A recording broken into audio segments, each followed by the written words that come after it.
कि आज हम चर्चा करेंगे कि जाति क्या है। क्या असल में हम किस जाति के हैं? तो हमारी कोई जाति नहीं है। हम नाम के हैं ब्राह्मण, क्षत्रिय, वैश्य, हरिजन, ये सारी चीज़ें नाम की हैं। तो हमारी जाति है क्या? क्या हमारे आत्मा की कोई जाति है? क्या हमारे शरीर से जब हम शरीर छोड़ते हैं तो क्या इस शरीर की कोई जाति है? नहीं। हम बोलते हैं हमने उनका पैर छुआ, हमने उनका पैर छुआ, तो हमने उस जाति का पैर छुआ। हमने किसी का नहीं छुआ, हमने तो प्रभु का छुआ। एक बहुत सुंदर बात है जो गीता में कही गई है, जो महाभारत के उस अध्याय में है जब भगवान पांडव का यशोमेध यज्ञ हो रहा था और भगवान उनके पैर धोए जा रहे थे। तो उसमें बहुत सुंदर बात कही गई है, बड़े पाहुन की पग धोए हरि, पीताम्बरी से पोछ रहे हैं।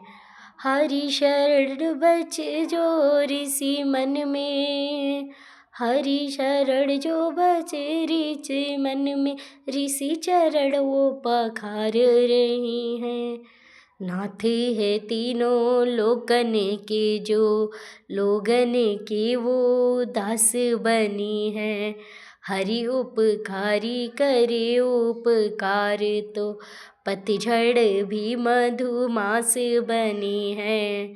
हरि उपकारी बने हरि उपकारी करे उपकार, तो पतझड़ भी मधुमास बने हैं।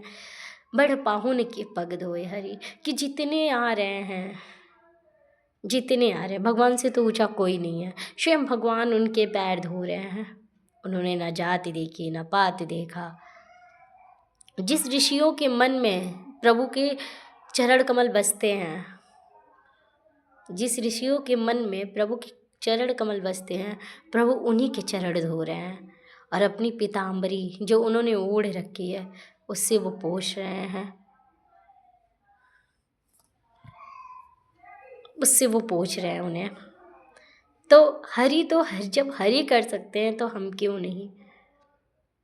कहा गया है, हरि उपकारी करे उपकार, तो पतझड़ भी मधुमास बने। जब भगवान उपकार करने पे आते हैं, जब परमेश्वर उपकार करने पे आते हैं, तो ना वो जाति देखते हैं, ना पात देखते हैं, ना कुछ देखते हैं। आत्मा की कोई जाति नहीं होती है। आत्मा सदा से शुद्ध होती है, वो परमात्मा में ही होती है। अगर आत्मा है तो परमात्मा से जुड़ाव होना बहुत ज़रूरी है। अगर परमात्मा से नहीं जुड़ाव है फिर ये आत्मा भी बहुत रोती है। तो हमें जाति पाति नहीं देखना है, हमें विवाद नहीं करना, हमें झगड़ा नहीं करना, हमें लड़ाई नहीं करनी है। हमें पारब्रह्म परमेश्वर की हर में झलक देख के और सत्य के मार्ग पे चलते हुए सबकी सेवा करनी है, सबको एक समान समझना है। यही भक्ति है, यही सत्य है और यही हमारी जाति है। अगर हमारे अंदर ब्रह्म है, अगर हमारे अंदर दयालुता है, हमारे कर्म अच्छे हैं, तो हम ही ब्राह्मण हैं। इंसान अपने कर्मों से बड़ा बनता है, तो हमारे कर्म बढ़िया होने चाहिए। कर्मों से उसकी जाति निश्चित होती है। जैसे परशुराम जी जन्म से तो ब्राह्मण थे लेकिन कर्म से क्षत्रिय थे। तो वैसे हम मनुष्य हैं, अपने कर्मों पे ही डिपेंड है कि हम क्या कर सकते हैं। तो हमें खुद के कर्म अच्छे बनाने हैं। प्यार से कहिए, धन्यवाद जी, प्रणाम।